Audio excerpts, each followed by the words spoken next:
Hello, this is Kelly with Xima Software. In this tutorial, we're going to show you how to build a supervisor user account. While logged into the admin UI, navigate to the left-hand side for user management and then select user accounts. With new user selected at the top, fill in the fields below. Finally, you'll need to select an access level.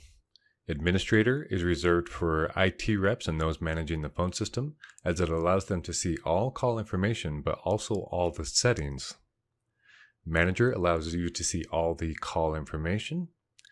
User allows you to see everything that you want to see as defined under Edit User Access, where you can limit that user's access to certain team members or certain groups, certain wallboards, etc. Lastly is Service User, which is reserved as an API connection.